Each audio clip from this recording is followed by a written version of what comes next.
So today I'm going to go over a little easy recipe for making your own, I guess you'd call it mint snuff. Not really snuff, it's non-tobacco, but it'll kind of give you that oral fixation that you need.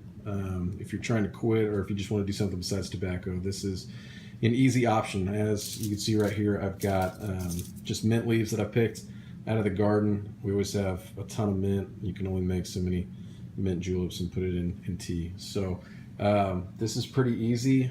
So I picked these, I washed them off, and then I drained them a little bit, and I'm just going to shove them in the oven for a little bit just to dry them out, and then I will show you when we get them out.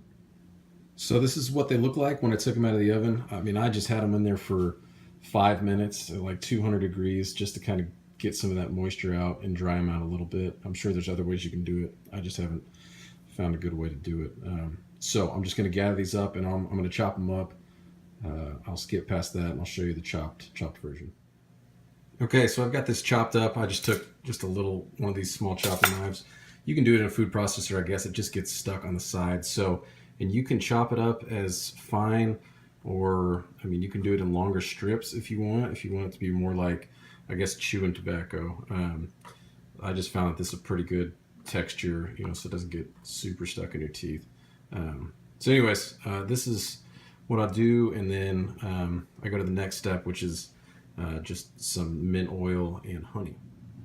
Okay, so next, just for added flavor, and this will give it, you can choose how much burn you want. This is just peppermint oil, and I just put some drops of that, depending on how much you're making.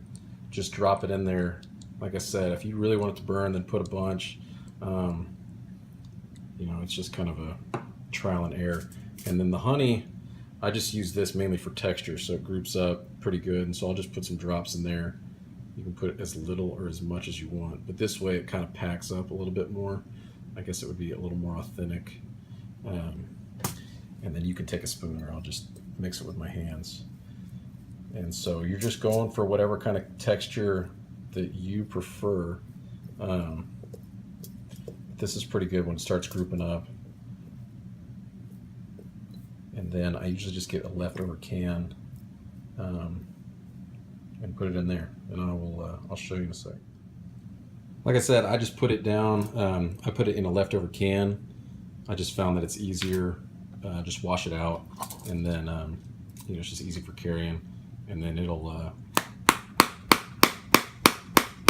pack pretty well, depending on how much, I guess, of the honey you put in there. Sorry, you can't see that. But anyways, so I don't know if that's helpful for anybody. I just know I was looking for just something besides buying it from the store, and we had a ton of mint. So maybe you can use it, but it's just an easy recipe for some homemade mint snuff, I guess. Okay, signing off.